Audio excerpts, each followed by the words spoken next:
Welcome, we're Kahana Designs, a Native Hawaiian-owned studio in Kailua-Kona on the Big Island.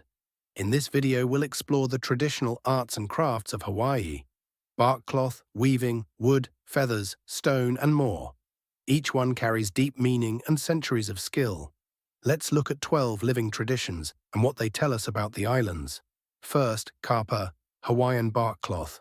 Long before woven fabric arrived, Hawaiians made cloth from the inner bark of the paper mulberry tree. The bark was stripped, soaked, and beaten with carved wooden beaters against an anvil until the fibers felted into a single soft, strong sheet. A patterned watermark was pressed into the cloth during the final beating, visible only when held to the light. Kapa clothed families, wrapped newborns, and honored the dead. It was bedding, ceremony, and identity all in one. Making it took days of patient work, and every piece reflected the skill and status of its maker. Once beaten, kapa was brought to life with color. Hawaiians made natural dyes from plants, charcoal, and earth, deep browns, reds, and yellows, drawn from roots, berries, and bark. Designs were printed using carved bamboo stamps, pressing crisp geometric patterns across the cloth. Some kapa was even scented with native plants. These patterns weren't random decoration, they carried meaning, marked rank, and distinguished one maker's hand from another. The finished cloth was among the finest bark cloth made anywhere in the Pacific, a canvas of Hawaiian artistry. Next is lauhala, the woven leaf of the hala, or screwpine tree. For more than 1,000 years, Hawaiians have cleaned, dethorned, softened, and dried these long leaves, then split them into fine strips for weaving. From lauhala came sleeping mats, baskets, fans, hats, and even the sails that carried voyaging canoes across the open ocean. The work is slow, and most of the labor happens before any weaving begins. Today, this craft is treated as sacred knowledge, carefully passed to new weavers who also care for the hala groves it depends on. Koa is the king of Hawaiian woods, a tall native tree whose name also means warrior. Its rich flowing grain was prized above all others. Early Hawaiians shaped koa into dugout voyaging canoes, surfboards, paddles, spears, and bowls. Because of its strength and beauty, koa was considered noble wood, often reserved for the highest chiefs. A single canoe hull, carved from one great trunk, could carry a family across the sea. Today, koa remains rare and treasured, and working it is still seen as an act of deep respect for the forest. From koa and other woods came the ʻUmeke, the Hawaiian Calabash Bowl. Carved and smoothed by hand, these bowls held poi, food, and precious belongings. Before the 19th century, the finest bowls were considered sacred and reserved for royalty.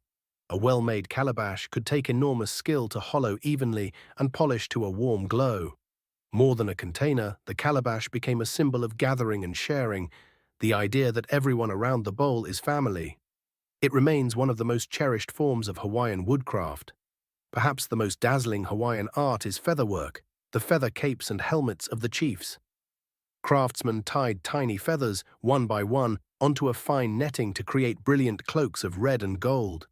The prized yellow feathers were so rare that a single great cape could hold feathers from tens of thousands of birds. Bird catchers used sticky poles to trap the birds, then released them to fly free again. These garments were worn only by the highest ranks, and their size signaled a chief's mana and standing. They are masterworks of patience and reverence. Carved into the island's lava fields are Kiʻi Pōhaku, Hawaiian petroglyphs. Using stone tools, Hawaiians pecked figures, circles, and symbols into hardened lava. Some marked trails or recorded events. Others held deep spiritual meaning. At sacred sites, parents placed a newborn's umbilical cord into a small hole in the stone, believing it would bring the child long life and good fortune. The Big Island holds the largest fields. One site alone has more than 20,000 carvings.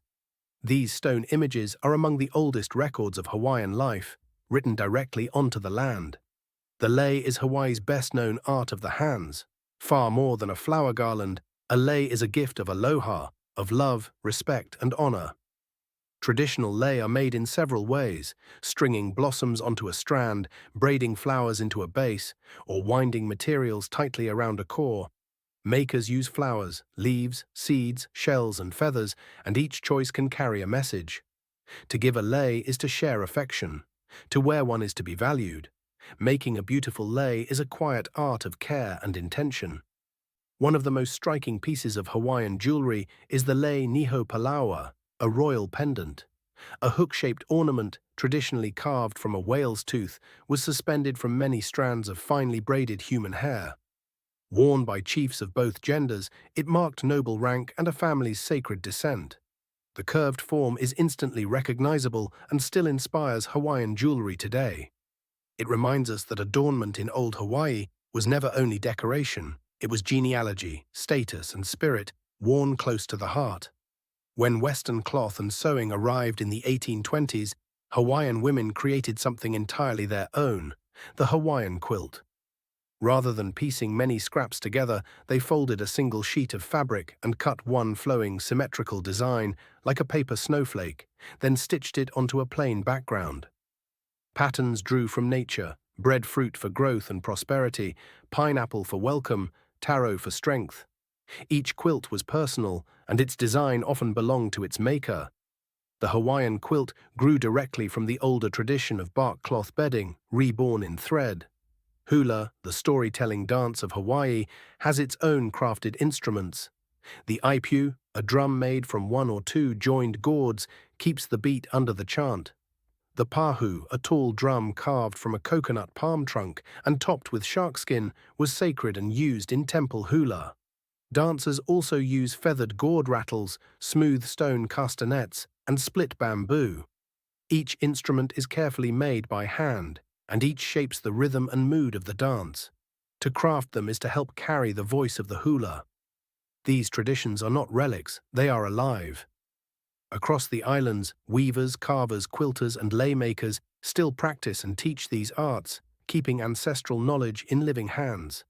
At Kahana Designs, we honor that spirit in our own way, creating Hawaiian culture t-shirts, mugs, digital oil painting posters, and jewelry inspired by these enduring symbols.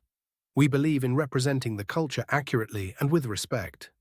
When you understand the story behind an art, you carry a piece of Hawaii's heart with you. Thank you for spending this time with us. To explore Hawaiian-inspired shirts, art prints, and jewelry made with aloha, visit kahana.shop. From our island home to you, a hui hou until we meet again.